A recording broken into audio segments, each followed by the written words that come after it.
I sometimes read public domain books here on Leaves of Glen. And they were written a long time ago, so they're usually racist or sexist or bigoted. But in there somewhere and all that is a story, and that's why those stories are famous. Other times, I read works from independent authors, and they're delightfully not racist, but they might have adult language or adult situations. So that's your warning, but I'm sure you are grown up enough to handle it. Don't write to me complaining.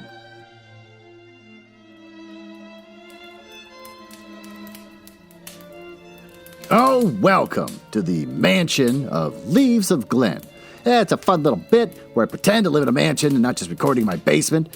That's where I read the hottest public domain books and short stories. Wow, I had a tough time saying that. This week, by God, we're going to finish the last two chapters of The Hound of the Baskervilles by Arthur Conan Doyle.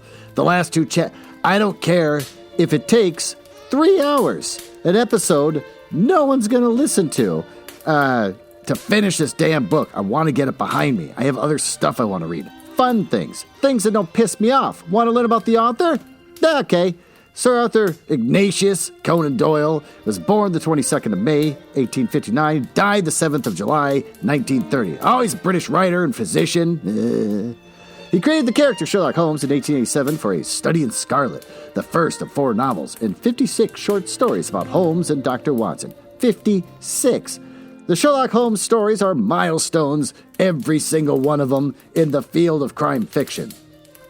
Want to hear a fun fact? No, I got no fun facts. This book has gone on forever, and I've run out of fun facts. Like, what am I going to get? What kind of socks he like to wear? I don't care about that. Did he wear a smart cravat? No one cares. So I'm going to talk about myself. I took forever, but I went to go get a booster shot. So I finally did it. Because the thing is, you get a booster shot, and then you feel sick for a day afterwards. Mostly you just get a fever, and you're a little achy, and your skin kind of feels like sandpaper when your clothes rub on it. And you're like, and it can kind of ruin your weekend. So it's like, I don't want it. No, it's getting too close to the weekend. I don't want to have it. So, but I decided to go and get it today, because then it'll be out of the way by Friday. And but the one thing to look forward to when you get a booster shot is you get the fever, you get the scratchy skin, and you're just sleepy and stuff, is your naps. The naps are heavenly. Oh, God, there's nothing better than putting on a Snuggly. It's this giant hoodie thing that I bought for my kids, and neither one of them wanted, so I wound up having 2 Snugglies. It looks like a giant hoodie. Looks ridiculous. But, man, you put that thing on, you curl up in bed, and you just lay there. You get the chills because you're going through this whole thing, and you just get the fever, and you have the best nap of your entire goddamn life. So that's what I'm going to be doing tomorrow, most likely, even though I have work to do. Who gives a shit? I got boosted, and now I'm going to have the best naps of my life for 24 hours, and I can't freaking wait. How much time is left in the goddamn... Oh, my God, there's a ton of time still left. I had guests on a few weeks ago for the thing Ben and I do, and they were bragging about how they're in Canada and how they're so much smarter than America. Why are they smarter? Because they're not running around getting COVID all the time like I did, and now every other kid in my house has gotten COVID. Oh, sure. Oh, they're smug. Oh, they're so smug until the day all their truckers decided to have a protest because they don't want to be vaccinated. There were swastikas flying off trucks, and people being jerks to statues of things that I'm not familiar with, and all sorts of stuff. So, screw you, Canada. You're just as bad as we are. You're going to have to admit that someday. God, the grandfather clock's still not going. I pretty much run out of shit to say. Well, I've had someone once tell me, I think the grandfather clock bit's hilarious because you're in control of the sounds and stuff on your podcast. You don't have to have the grandfather clock take so long. And I said, yeah, I do. It's not a bit. I'm just too lazy to drag the clock up on the timeline so that I can be wrapped up. I literally make myself keep babbling till the damn thing goes off because I'm too lazy to do any more editing that I already have to do. So the grandfather clock time stays. So yes, I'm pissed off for real. I've run out of stuff to say during the grandfather clock. I'm looking at the timeline now, and I'm just getting closer. Any minute, the grandfather clock's going to go off. Right about now. Oh, thank God. Well, with that, let's spend the next 9 hours finishing this goddamn book.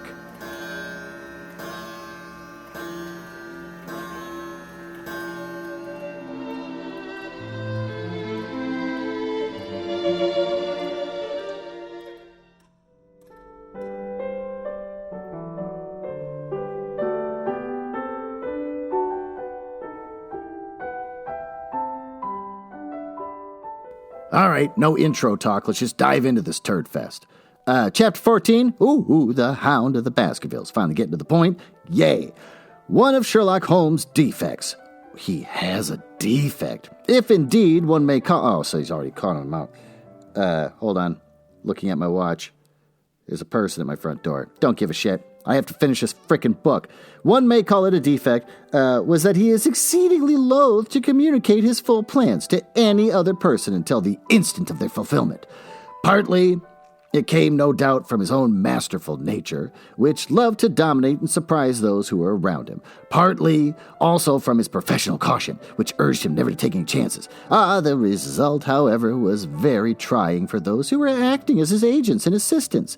I have often suffered under it, but never more so than during the long drive into darkness. The great ordeal was in front of us. At last, we were about to make our final effort. And yet, Holmes had said nothing. I could only surmise that his course of action would be, my nerves thrilled with anticipation at the last cold wind upon our faces in the dark. Starting to kind of sound a little bit sexual. Void spaces on either side. He gets excited when someone's dominating him and being manipulative. That's what I don't like about it. Void spaces on either side of the narrow road told me that we were back upon the moor once again. Every stride of the horses and every turn of the wheels was taking us nearer to our supreme adventure. Our conversation now was hampered by the presence of the driver of the hired wagonette, so that we were forced to talk of trivial matters when our nerves were tense with emotion and anticipation. It was a relief to me after the unnatural restraint when we at last passed Frankland's house and knew that we were drawing near to the hall and to the scene of action. He's saying action a lot. I hope something exciting happens because they're really building it up with action words. Action words like the word action. We did not drive up to the door, but got down near the gate of the avenue. The wagonette was paid off and ordered to return to Coombe Tracy forthwith. While we started... Can you hear the dog upstairs? Look, I apologize to you listeners. Yeah, the dog's up there. God knows what he's doing. He's probably humping a pillow on the couch. Coombe Tracy forthwith while we started to walk to the Merripit house. Are you armed, Lestrade? The little detective smiled. As long as I have my trousers, I have a hip pocket. And as long as I have my hip pocket, I have something in it. I get it, a gun. Good! My friend and I are also ready for emergencies. Well, you're mighty close about this fair, Mr. Holmes. What's the game now? A waiting game. My word, it does not seem a very cheerful place, said the detective with a shiver, glancing round him at the gloomy slopes of the hill and at the huge lake of fog which lay over the Grimpen Mire. I see lights. Have a house ahead us. That is Merripit House. And the end of our journey. I must request you walk on tiptoe and not talk above a whisper. Well, he moved cautiously along the track. We moved cautiously along the track as if we were bound for the house. But Holmes halted us when we were about, 200 yards from it. This will do, said he. These rocks upon the right make an admirable screen. Wait here? Yes, and we shall make our little ambush here. Get into this hollow, Lestrade, and you have been inside the house, have you not, Watson? How can you tell the position of the rooms? What are those latticed windows at the end? I think they're the kitchen windows. And the one beyond, which shines so brightly? That is certainly the the dining room. The blinds are up. You know the lay of the land best. Creep forward quietly and see what they are doing. But for heaven's sake, don't let them know that they are watched.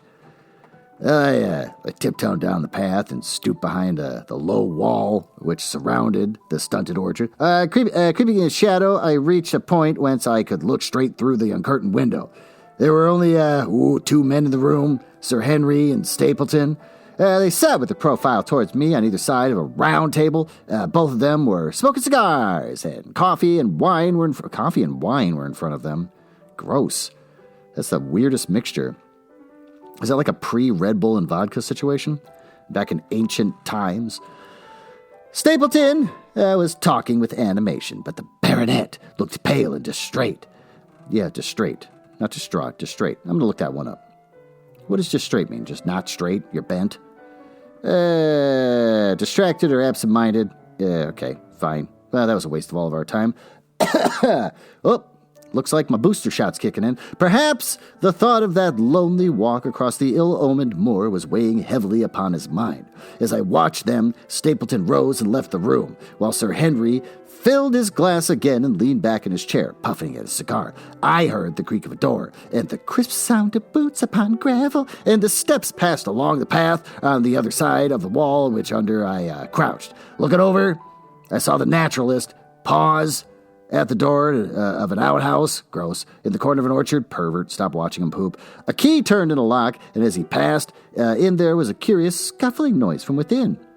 Oh, he was only a minute or so inside, and then I heard the key turn once more, and he passed me and re-entered the house. I saw him rejoin his guest, and I crept quietly back to where my companions were waiting to tell them what I had seen. "You say, Watson, that the lady is not there?" Holmes asked when I had finished my report.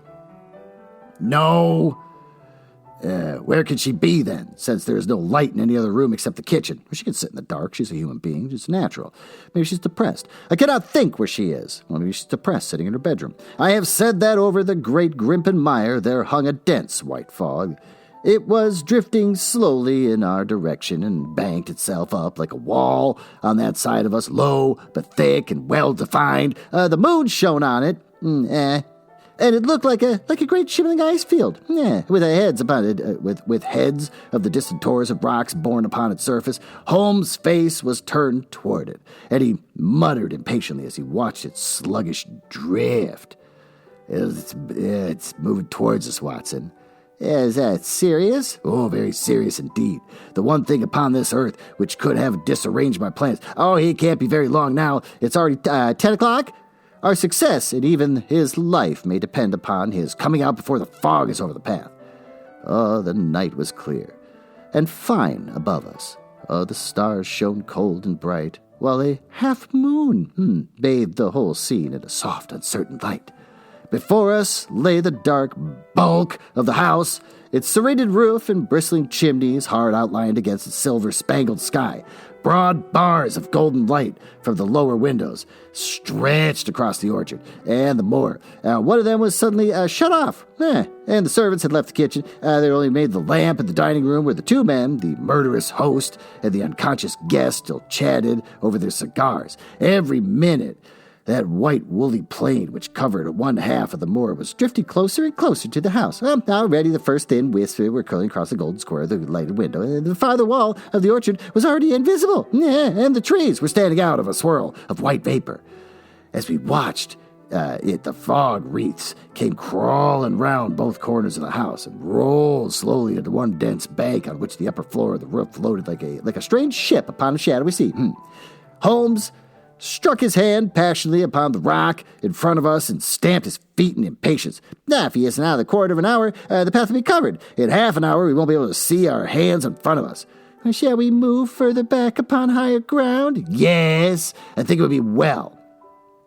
So, as the fog bank flowed onward, we fell back before it until we were half a mile from the house, and still that dense white sea, with the moon silvering its upper edge, swept slowly and inexorably on. We're going too far, said Holmes. We dare not take the chance of being overtaken before he can reach us. At all costs, we must hold our ground where we are. He dropped on his knees, weird, and clapped his ear to the ground, weird. Thank God, I think I can hear him coming. That's not how that works. A sound of quick steps broke the silence of the moor. Crouching among the stones, we heard intently at the silver-tipped bank in front of us. The steps grew louder, and through the fog, as though through a curtain, there stepped a man. whom we were awaiting. He looked round him in surprise as he emerged into the clear starlit night, and then he came swiftly along the path, passed close to where we lay, and went up along the slope behind us. And he glanced continually over either shoulder like a man who was ill at ease. "Hist!" cried Holmes, and I heard the sharp click of a cocking pistol. "Look out, it's coming!" There was a thin, crisp, continuous patter from somewhere at the heart of that crawling bank. Oh, the cloud was within 50 yards of where we lay, and we glared at it, all three uncertain what horror was about to break from the heart of it. Well, this is kind of dramatic. Look, he's actually got some good writing skills. I was at Holmes' elbow, and I glanced for an instant at his face. It was pale and exultant, his eyes shining brightly in the moonlight, but suddenly they started forward in a rigid, fixed stare, and his lips parted in amazement. And at the same instant, Lestrade gave a yell of terror and threw himself face downward upon the ground. Big dork. I sprang to my feet, loser, and insert my hand, grasping my pistol, and my mind paralyzed by the dreadful shape which had sprung out upon us from the shadows of the fog. A hound it was, an enormous coal-black hound. But not such a hound as mortal eyes have never seen. Fire burst from its open mouth. Well, then it's not... that it definitely is a hound, as mortal eyes have never seen. His fire is bursting from his mouth. Its eyes glowed with a smoldering glare, and its muzzle and hackles and dewlap. What's a dewlap? Now I got to look that one up. This is going to be worth our time. Fold of loose skin hanging from the neck. Oh, a withers. I've heard that term before, withers.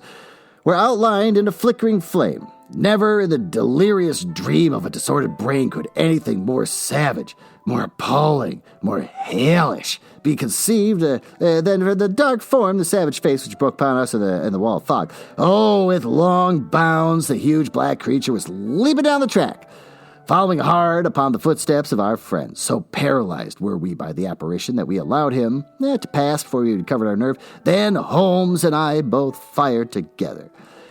And the creature gave a hideous howl, which showed that one at least had hit him. He did not pause, however, but bounded onward. Far away on the path we saw Sir Henry looking back, his face white in the moonlight, his hands raised in horror, glaring helplessly at the frightful thing which is hunting him down. But that cry of pain from the hound had blown all of our fears to the winds. If he was vulnerable, he was mortal, and if we could wound him, we could kill him. Never have I seen a man run as Holmes might ran that night, and I am reckoned fleet of foot that he outpaced me as much as I outpaced that little professional. In front of us we flew up the track, and we heard the scream after scream from Sir Henry and the deep roar of the hound. I was in time to see the beast spring upon its victim, hurl him to the ground, and worry at his throat. Worry at his throat? That's a weird way of saying it. But the next instant, Holmes had emptied 5 barrels of his revolver into the creature's flank. With a last howl of agony and a vicious snap in the air, it rolled upon its back, 4 feet, pawing furiously, and then fell limp upon its side. I stooped, panting, and pressed my pistol to the dreadful shimmering head, but it was useless to press the trigger. The giant hound was dead. Sir Henry lay insensible where he had fallen. We tore away his collar, and Holmes breathed a prayer of gratitude when we saw that there was no sign of a wound, and that the rescue had been in time. Already our friend's eyelid shivered, and he made a feeble effort to move. Lestrade thrust his brandy, he's back up off his face, brandy flask between his baronet's teeth, and 2 frightened eyes were looking up at us. "My God," he whispered, "what was it? What in heaven's name was it?" "It's dead, whatever it is," said Holmes. "We laid the family ghost once and forever." In mere size and strength, it was a terrible creature which was lying stretched before us. It was not a pure bloodhound, but it was not a pure mastiff, but it appeared to be a combination of the two, gaunt, savage, and as large as a small lioness. Even now, in the stillness of death, the huge jaws seemed to be dripping with a bluish flame, and the small, deep-set, cruel eyes were ringed with fire. I placed my hand upon the glowing muzzle as I held them up with my fingers and smoldered and gleamed in the darkness. "Phosphorus," I said.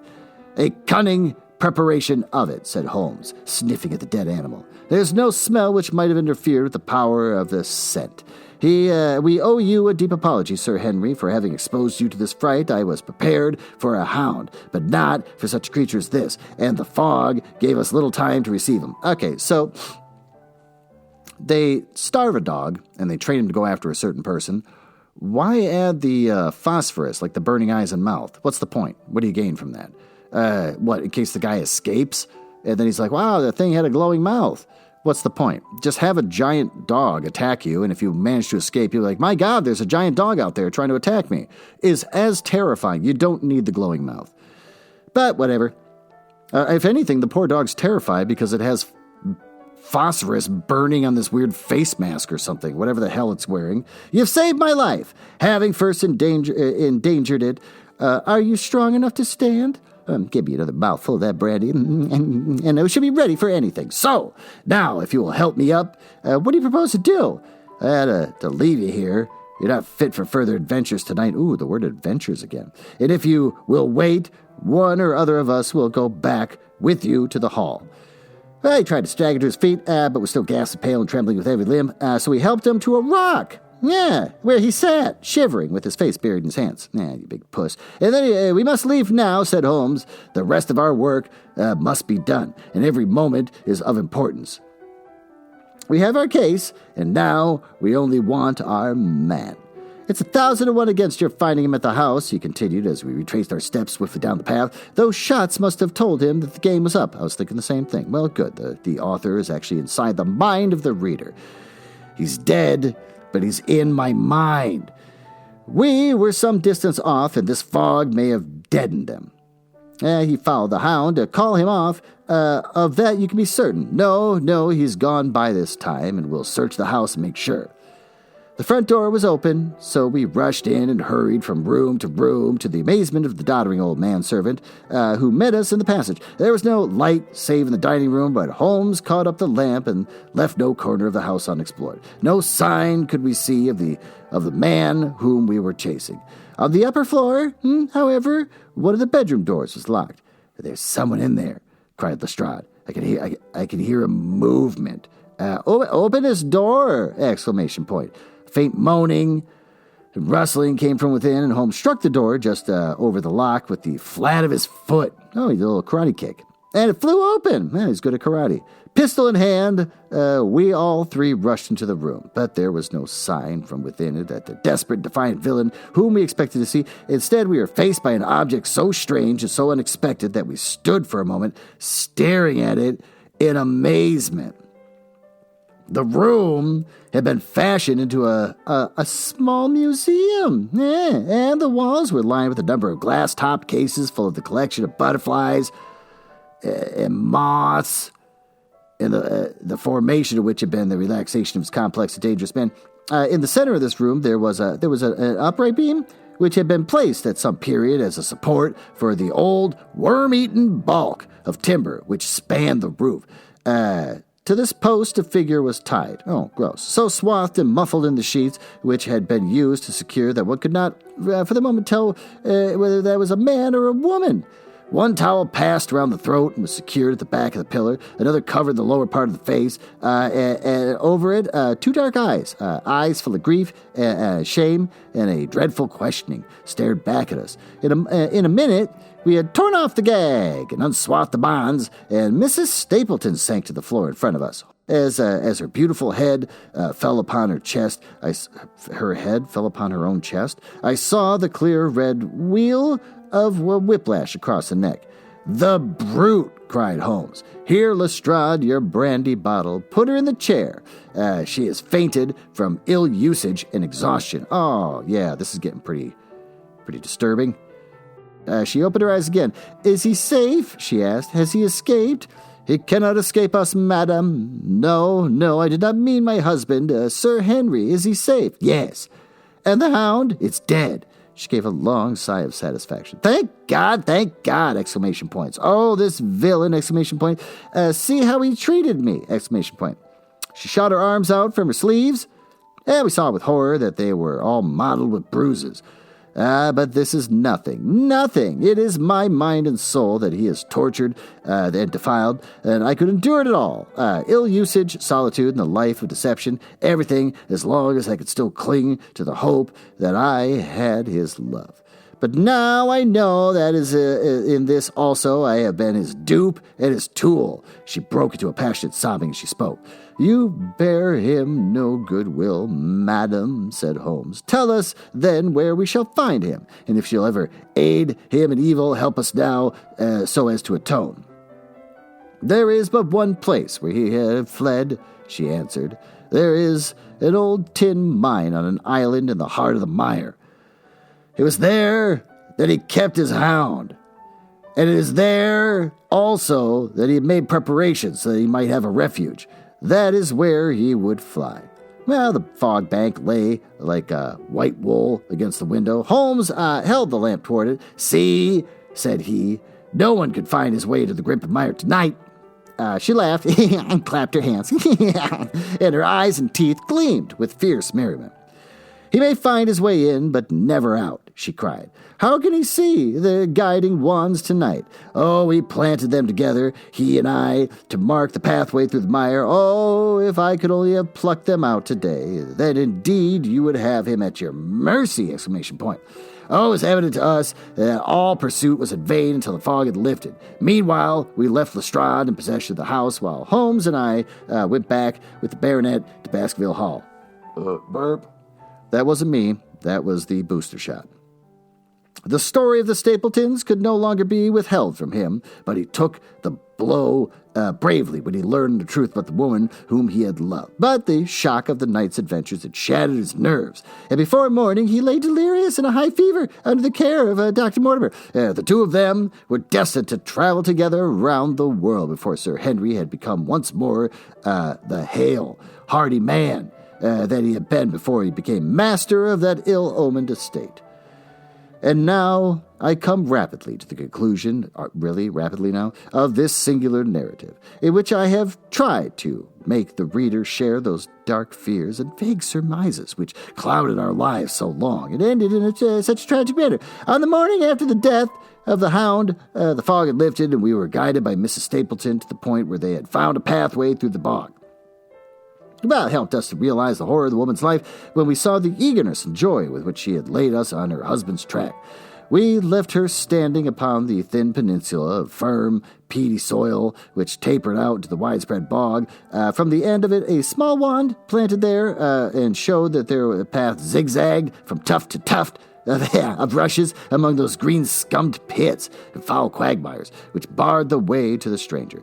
Rank reeds and lush, slimy water plants sent an odor of decay and heavy, miasmic vapor into our faces, while a false step plunged us even more than once thigh deep into the dark, quivering mire, which took for yards in soft undulations around the feet. Its tenacious grip plucked at our heels as we walked, and we sank into it, and it was as if some malignant hand was tugging us down into those obscene depths. So grim and purposeful was the clutch that it held onto us.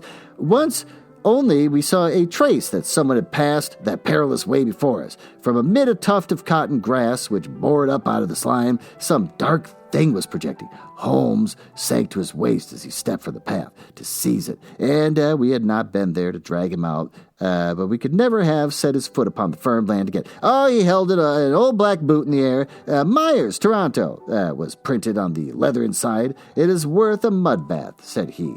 It is our friend Sir Henry's missing boot, thrown there by Stapleton in his flight. Exactly. He retained it in his hand after using it to set the Hound upon his track. He fled when he knew the game was up, still clutching it, and he hurled it away at this point of his flight. Oh, he knew at least that his crime was so far in safety. So that's evidence that's just lucky he stumbled across. That's kind of how this whole story works. Holmes just kind of stumbles across evidence. Most of it circumstantial. Now he's actually got a boot, so that's useful, but the odds of him actually running across it are pretty slim. But whatever. nothing matters. But more than that, we were never destined to know, though there was much which we might surmise. There was no chance of finding footsteps in the mire, for the rising mud oozed swiftly upon them. But as at last reached the firmer ground beyond the morass, we all looked eagerly for them, and no slightest sign of them ever met our eyes. It was the earth told a true story. Then Stapleton never reached that island of refuge towards which he struggled through the fog upon that last night. Somewhere in the heart of the great Grimpen mire, down in the foul slime of the huge morass which had sucked him in, this cold and cruel-hearted man is forever buried. Many traces we found of him in the bog-girt island, where he had hid his savage ally. A huge driving wheel and a shaft half filled with rubbish showed the position of an abandoned mine. Beside it were the crumbling remains of the cottages of the miners, driven away, no doubt, by the foul reek of the surrounding swamp. In one of these, a staple in a chain with a quantity of gnawed bones showed where the animal had been confined. A skeleton with a tangle of brown hair adhering to it lay among the debris. "A dog," said Holmes. "By Jove! A curly-haired spaniel. Poor Mortimer will never see his pet again. Well, I do not know if this place contains a secret for which we have not already fathomed, and he could hide his hound, but he could not hush its voice, and hence came those cries which, even in daylight, were not pleasant to hear. On an emergency, I could keep the hound in the outhouse at Mary Pitt, but it was always a risk, and it was only on the supreme day, which he regarded as the end of all his efforts, that dared to do it. The paste in the tin is no doubt the luminous mixture with which the creature was daubed, and it was suggested, of course, by the story of the family hellhound, and by the desire to frighten old Sir Charles to death. No wonder the poor devil of a convict ran and screamed, even as our friend did, and as we ourselves might have done when we saw such a creature bounding through the darkness of the moor upon its track. Oh, it's a kind of device, for apart from the chance of driving your victim to his death, what peasant would venture to inquire too closely into a creature should he get sight of it, as many have done upon the moor? Well, I guess that explains the burning mouth and eyes, but still, that poor dog. And I said it in London, Watson, and I say it again now, that never yet have we helped to hunt down a more dangerous man than he who is laying yonder. He swept his long arm, gross, towards the huge mottled expanse of green-splotched bog, which stretched away until it merged into a russet slopes on the moor. You know, hearing all about how they were trying to get what's-his-name to run down the path, and they were scared that they weren't going to be able to find him because of all the fog rolling in or whatever, you know how you'd easily prevent that from spilling over like you do? I don't know, wall of glass you can have made at Doorglass Incorporated, which is doorglass.com, DORGLASS.com. Oh, they're dedicated to fabricating professionally installing the highest quality glass products from the nation's top manufacturers. Their inventory, combined with their years of experience, makes them the premier source for installation and repair.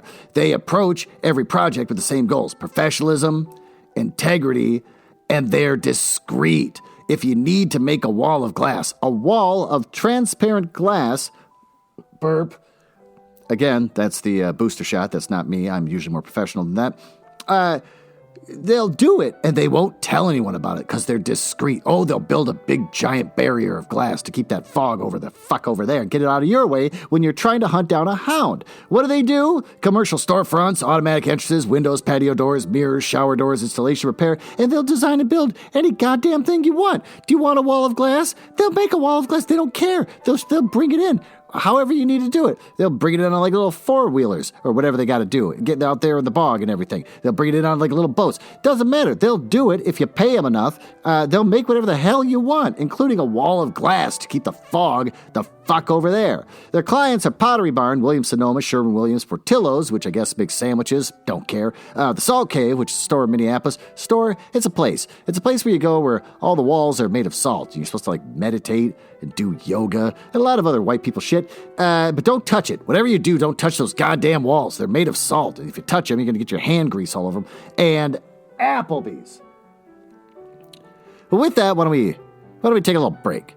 Why don't I get you upstairs? It's been a while since I've seen you. I missed you. You're great. Why don't you get up there? Bring your little shapes and get that up in that bedroom. Yeah, and I'll see you up there soon.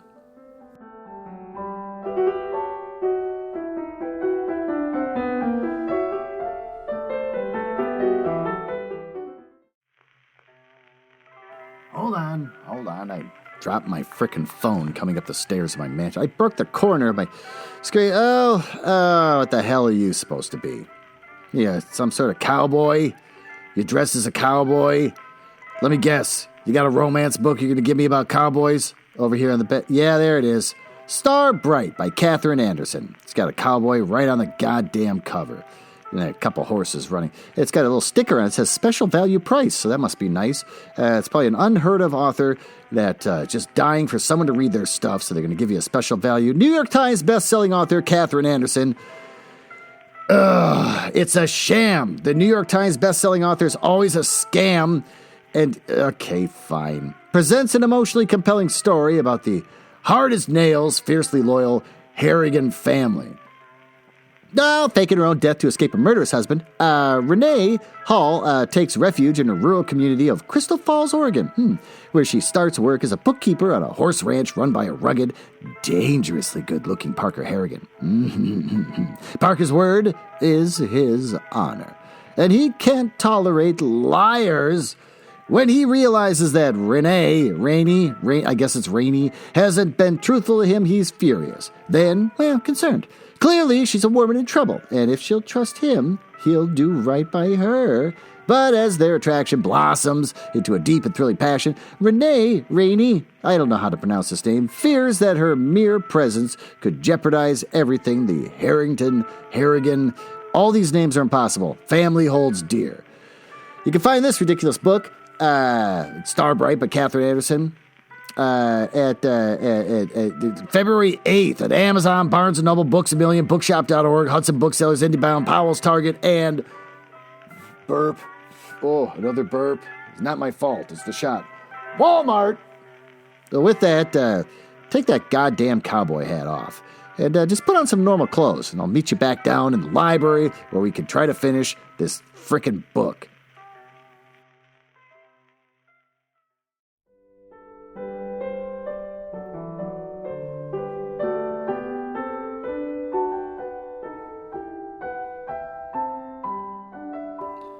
Oh, good, you're back.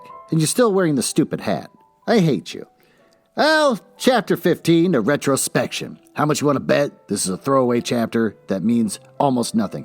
Every other chapter is a recap of the previous chapter, and I have a feeling this can be the same thing. Somebody, who's none of your business, said, I think that the author was paid by the word, which would explain the weird doubling up of chapters, like a clip show after you finish one. Ridiculous. A retrospection? It was the end of November, and Holmes and I sat upon a raw and foggy night on either side of a blazing fire in our sitting room in Baker Street. Oh, good, they're back home. Since the tragic upshot of our visit to Devonshire, we had been engaged in two affairs of the utmost importance. In the first of which, he had exposed the atrocious conduct of a Colonel Upwood in connection with the famous card scandal of the Non-Peril Club. Means nothing. While in the second, he had defended the unfortunate Madame Montpensier from the charge of murder which hung over her in connection with the death of her stepdaughter, Millie Carriere, the young lady who, as it will be remembered, was found 6 months later alive, and married in New York. Well, my friend was in excellent spirits over the success which had attended the succession of difficult and important cases, so I was able to induce him to discuss the details of the Baskerville mystery. Oh, so he never talked about it?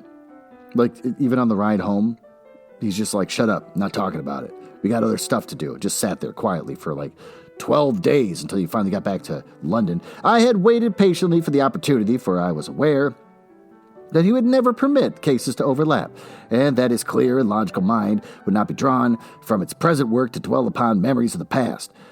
Sir Henry and Dr. Mortimer were, however, in London on their way to that long voyage which had been recommended for the restoration of his shattered nerves. They called upon us that very afternoon, so that it was natural for the subject should come up for discussion. God forbid Watson bring it up. I only did half your work, you turd. Explain to me what the hell happened. The whole course of events, said Holmes, from the point of view of the man who called himself Stapleton, was simple and direct, although to us, who had no means at the beginning of knowing the motives of the actions which could only learn part of the facts, it has all appeared exceedingly complex. I had the advantage of 2 conversations with Mrs. Stapleton, and the case has now been so entirely cleared up that I am not aware that there is anything which has remained a secret to us. You will find a few notes upon the matter, under the heading B, in my index list of cases. Oh, he's got an index list of cases. The case of the big dog. Perhaps you would kindly give me a sketch of the course of events from memory. Who said that? Doesn't say who said that. Certainly.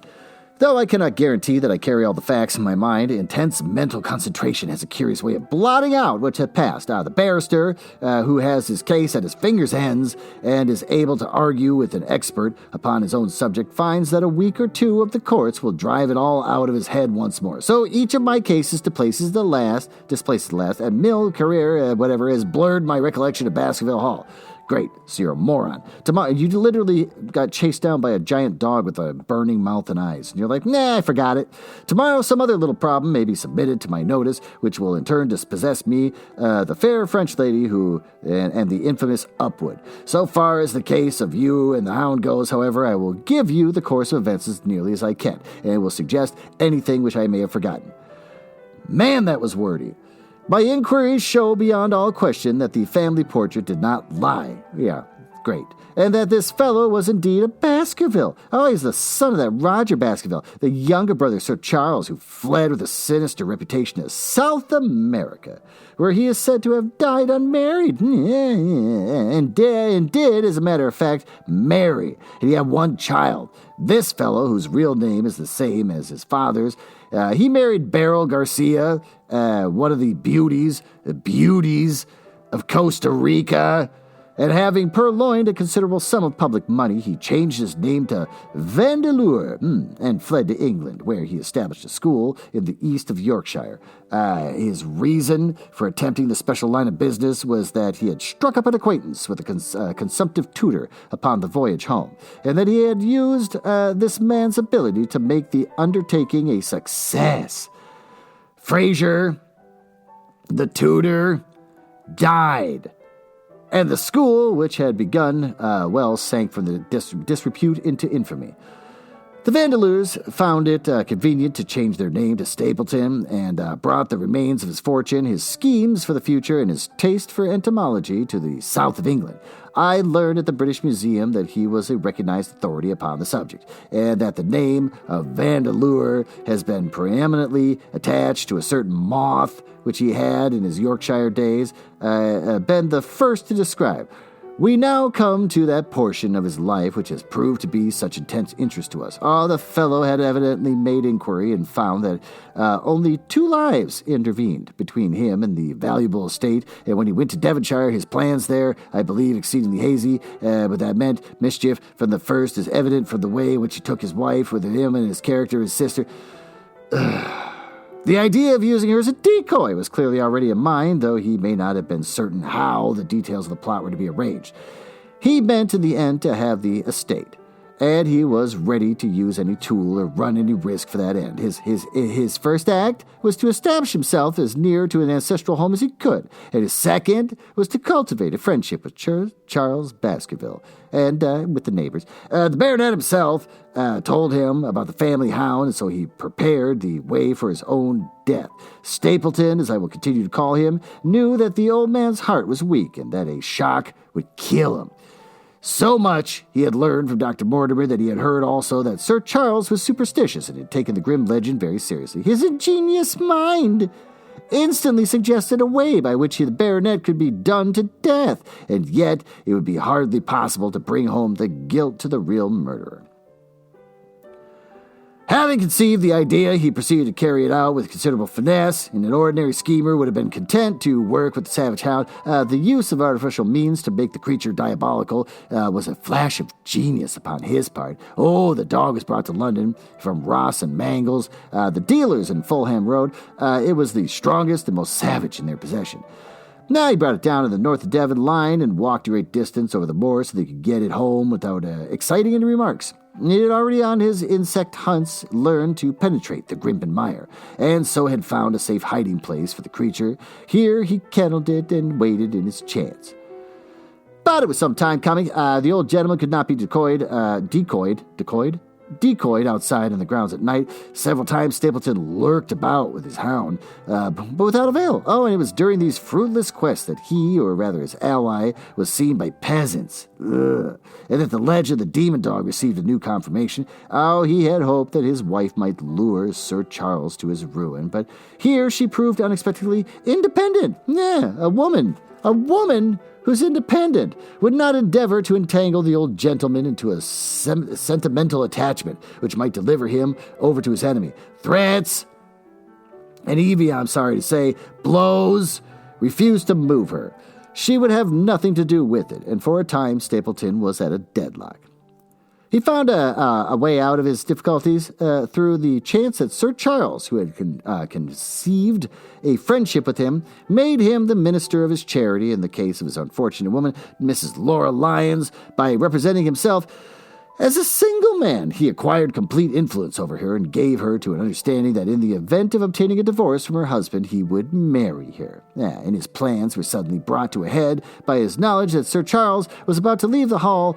This is just a whole wrap-up of the entire book, on the advice of Dr. Mortimer, whose opinion he himself pretended to concede. Damn it, I can't read anymore. He must act at once, or his victim might get beyond his power. He therefore put pressure upon Miss Lyons to write this letter, imploring the old man to give her an interview in the evening before his departure to London.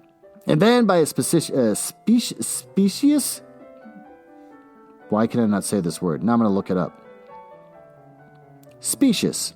Superficially plausible, but actually wrong.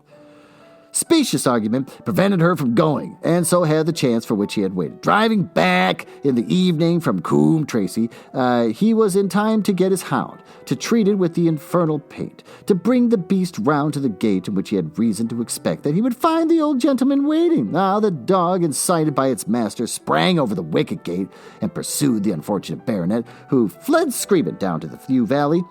In that gloomy tunnel, it must indeed have been a dreadful sight to see that huge black creature with its flaming jaws and its blazing eyes bounding after its victim. Oh, he fell dead at the end of the alley from his heart disease and terror.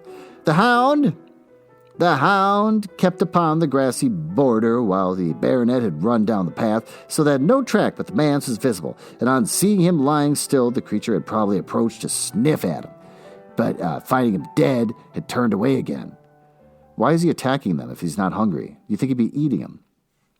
It was then that it left the print upon which was actually observed by Dr. Mortimer. Oh, the hound was called off and hurried away to its lair in the Grimpen mire, and a mystery was left which puzzled the authorities, alarmed the countryside, and finally brought the case within the scope of our observation. So much for the death of Sir Charles Baskerville.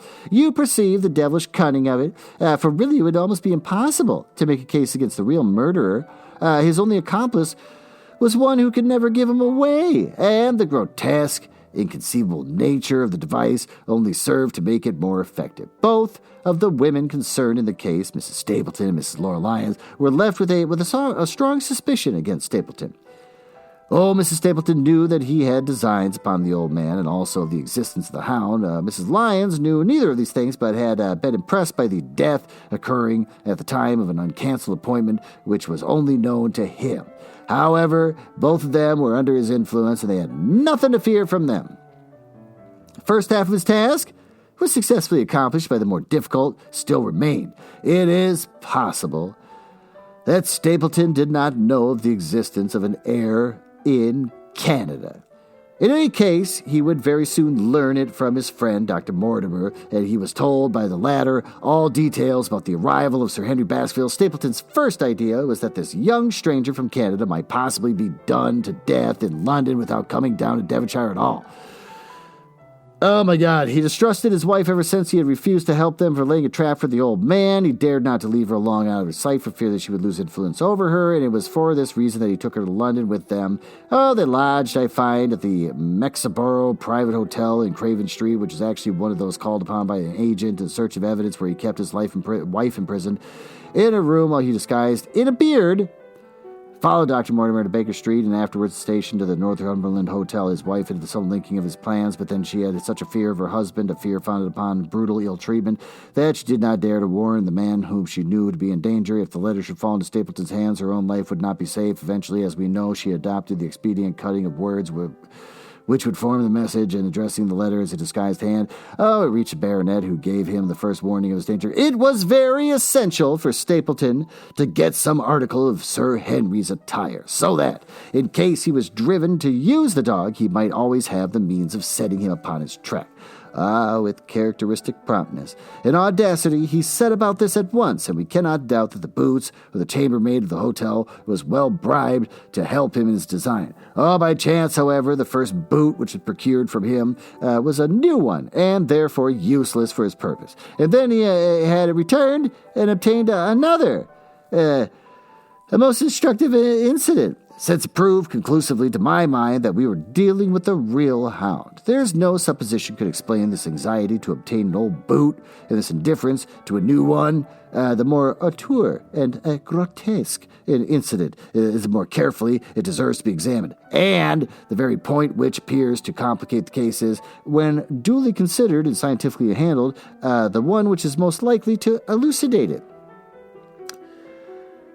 Oh, my God. Then when we had the visit from our friends the next morning, shadowed always by Stapleton in the cab, from his knowledge of the rooms and my appearance, as well as from the general conduct, I am inclined to think that Stapleton's career of the crime has been by no means limited to this single Baskerville affair. It is suggestive that during the last 3 years, there have been 4 considerate burglaries in the West Country, for none of which was any criminal ever arrested. The last of these, a Folkestone court in May, was remarkable for the cold-blooded pistoling of the page, who surprised the masked and solitary burglar. I cannot doubt that Stapleton recruited his waning resources in this fashion, and that for years he has been a desperate and dangerous man. We have an example of his readiness of resource that morning when he got away from us so successfully, and also his audacity in sending back my own name to me through the cabman. From that moment he understood that I had taken over the case in London, and that therefore there was no chance for him there.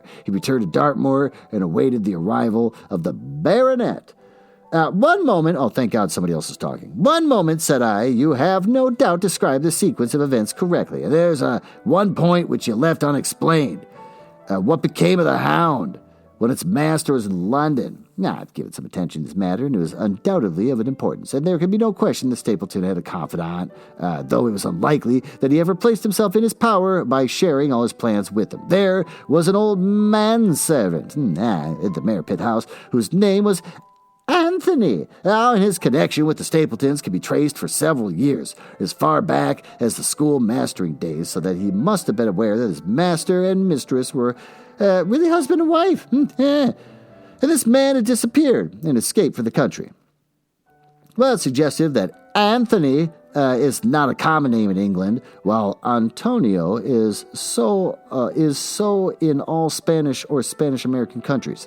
The man, like Mrs. Stapleton himself, spoke good English, but with a curious lisping accent. I am so bored right now. I have myself seen this old man across the Grimpen Mire with the path which Stapleton had marked out. It is very probable, therefore, that in the absence of master, with whom he has cared for the hound, though it may never have known the purpose for which the beast was used. Is this book ever going to end? The Stapletons then went down, to Devonshire, where they went and soon followed by Sir Henry. And you, one word now as to how I stood myself at that time. It may possibly recur to your memory, that when I examined the paper upon which was printed words were fastened, that I made a close inspection for the watermark. In doing so, I held it within a few inches of my eyes. I was conscious of a faint smell of the scent known as white jessamine. Oh, there were 75 perfumes, but it was very necessary that a criminal expert should be able to distinguish from each other. Really? So he's a master of textiles and scents. and cases have more than once, within my own experience, depended upon their prompt recognition. The scent suggested the presence of a lady, and already my thoughts began to turn towards the Stapletons. Thus, I had made certain of the Hound and had guessed that the criminal before ever he went to West Country. I'm hoping when I turn this page, it's going to be the last page. Nope, it's my name. It's my game to watch Stapleton. It was evident, however, that I should not do this if I were you, since he would be keenly on his guard. I deceived everybody, therefore, you yourself included. And I came down secretly when I was supposed to be in London. Oh, my hardships were not so great as you imagine. Yeah, where did he poop and pee? Well, he had to have some kind of hardships because he was pooping somewhere, but there's no bucket in his little cave. Though such trifling details like pooping and peeing must never interfere with the investigation of a case. I stayed for the most part at Coombe Tracy, and only used the hut upon the moor when it was necessary to be near the scene of action. Cartwright had come down with me, and in his disguise was a country boy. Oh, he was of great assistance to me, and I was dependent upon him for food and clean linen. Clean linen? When I was watching Stapleton, Cartwright was frequently watching you, so that I was able to keep my hand upon all the strings. I have already told you that your reports reached me rapidly, being forwarded instantly from Baker Street to Coombe Tracy, and they were of great service to me, and especially one instantly truthful piece of biography of Stapleton's. I was able to establish the identity of the man and the woman, and knew at last exactly how I stood. The case had been considerably complicated through the incident of the escaped convict and the relations between them and the Barrymores. So you cleared up in a very effective way, though I had already come to the same conclusions from my own observations. So yeah, basically, thanks for going out there. I already knew everything anyways. You are dumb. By the time that you discovered me upon the moor, I had a complete knowledge of the whole business, of course. Why? I don't know. It's not plausible. But I had not a case which could go to a jury. Even the Stapletons' attempt upon Sir Henry that night, which ended in the death of an unfortunate convict, did not help us much in proving murder against our man. There seemed to be no alternative but to catch him red-handed, and to do so we had to use Sir Henry, alone and apparently unprotected, as bait. Oh, we did so, and at the cost of a severe shock to our client, we succeeded in completing our case and driving Stapleton to his destruction. That Sir Henry should have been exposed to this, I must confess, a reproach of my management. Oh my God, this book will never end! In the case, but we had no means of foreseeing the terrible and paralyzing spectacle of the beast presented, where we could predict the fog which enabled it. You should use a glass wall, that's so you can stop the fog. To burst upon which is short notice. Oh, we succeeded in our object, at the cost of which both the specialist Dr. Mortimer assure me will be a temporary one. A long journey may enable our friend to recover not only from our shattered nerves, but also from the wounded feelings. His love for the lady was deep and sincere, and he is at the saddest part of this black business that we should be able to see by. It only remains to indicate the part which we have played throughout. There can be no doubt that Stapleton exercised an influence over which her may have been love, or may have been fear, or very possibly both, since they are by no means incompatible emotions. It was at last absolutely effective.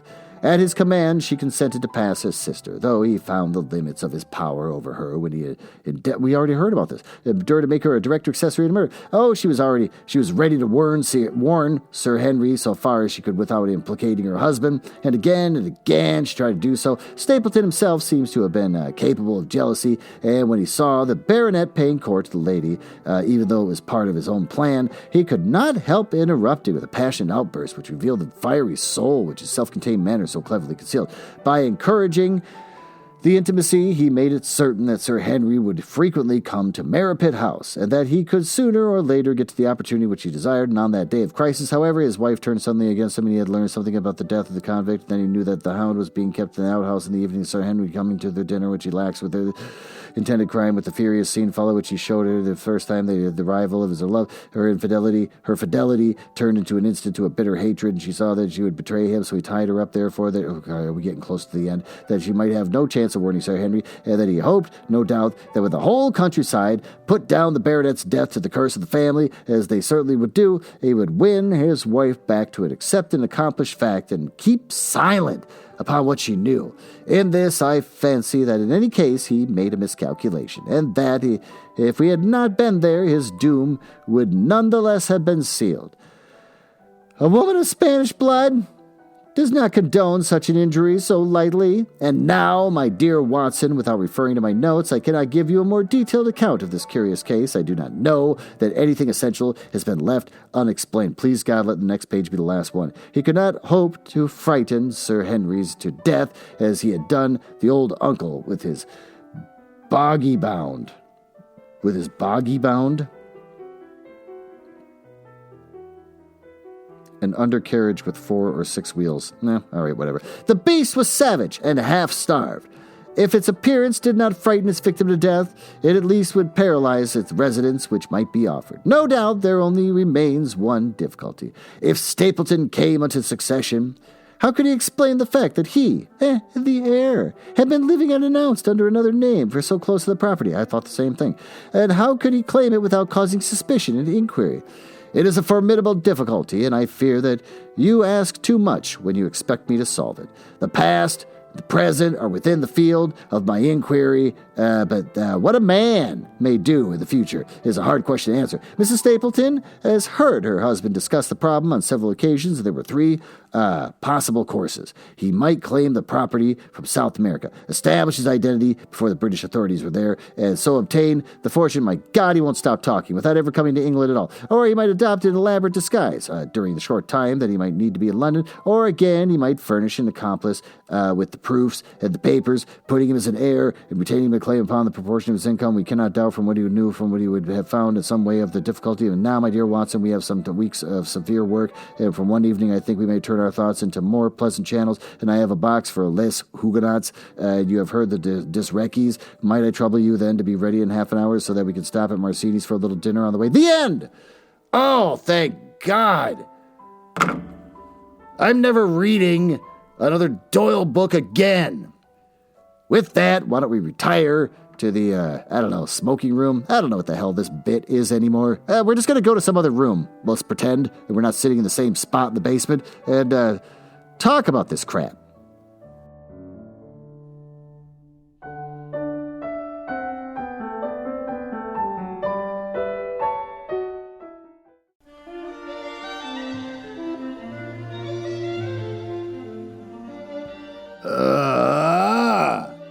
What do we learn here today? We got to recap the chapter.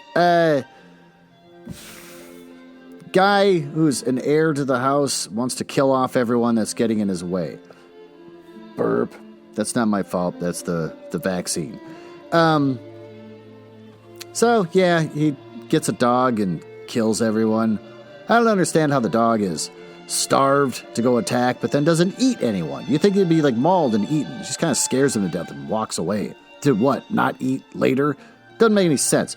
And then he gets rid of most people except for one last one. And then, the question of what's he going to do? Say, hey, it turns out I've been a Baskerville this whole time. Yeah, you can tell by my jaw. But, the Baskerville jaw.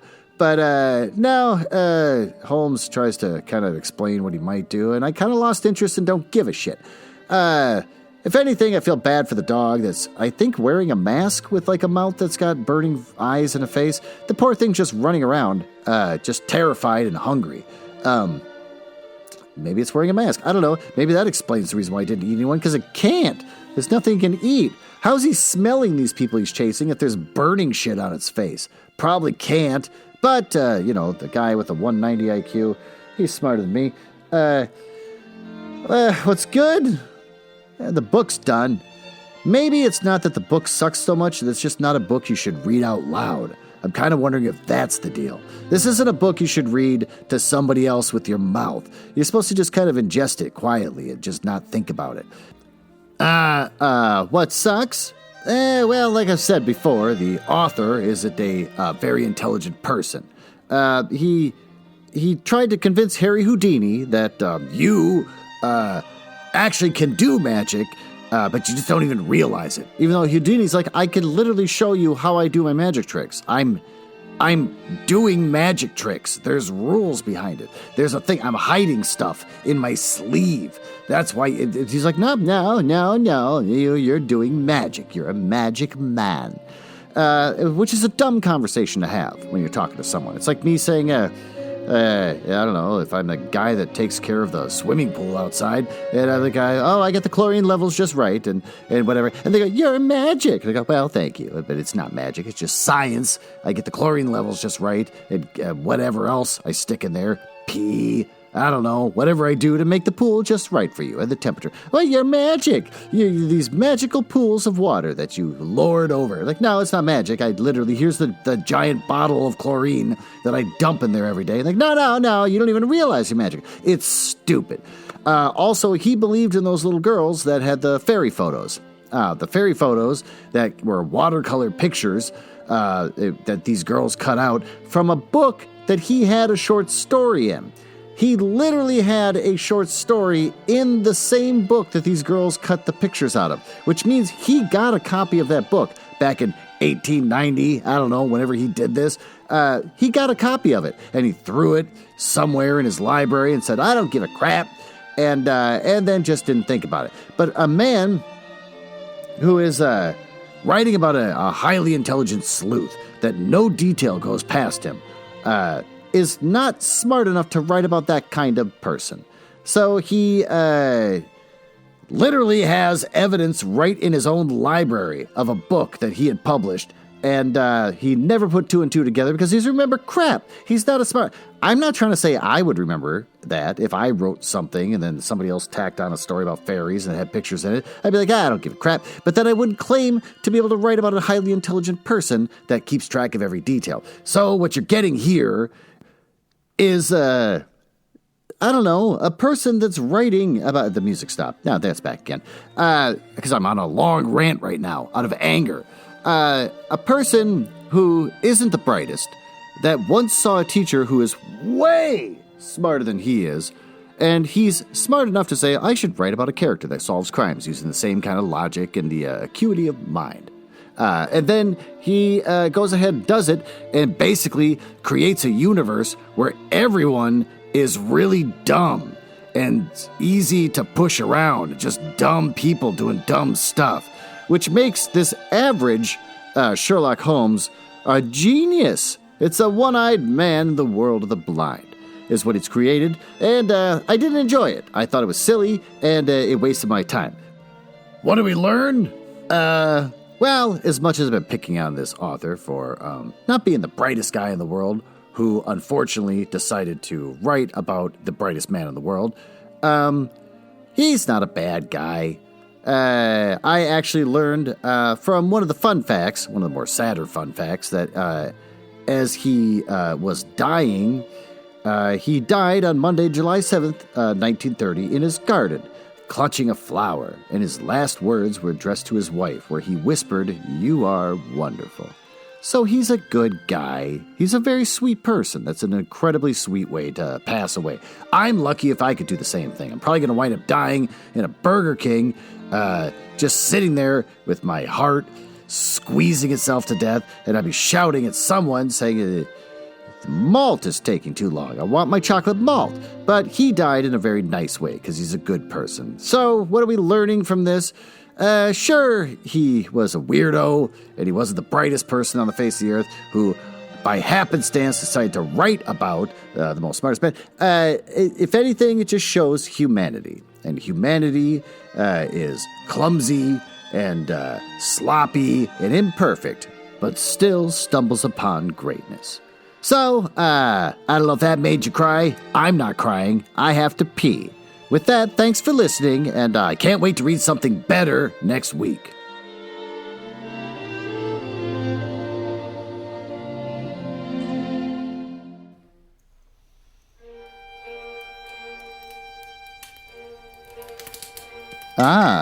Well, it appears you found me in the part of the podcast I hate the most, where I tell you all about the places on the internet where you can find me. You can tell I hate this because of the sound effects making it sound like a stormy night in the drawing room of the damned. Now, there's that. Are you cool? I like cool people. It's the reason why I got involved in this business to begin with, just to meet cool people, not losers. So if you're cool, feel free to go over to my website, nuzzlehouse.com. You can see a backlog of everything I've ever read, along with episodes from the Book Boys and blah, blah, blah. You can also find me on Instagram, which is House Nuzzle. And conveniently enough, Twitter, which is also at House Nuzzle. Annoyingly, YouTube made me pick a name instead of just a House Nuzzle, so I got Glenn Nuzzles. So I guess you search for that if you want to watch a screen that doesn't do anything and just hear my voice. And since I think you might be cool, you can always just email me directly, glenn.nuzzles@gmail.com. But don't email if you're a nerdlinger or a dork. Now, back to business. Can't believe I drank all of them already. There's got to be one left.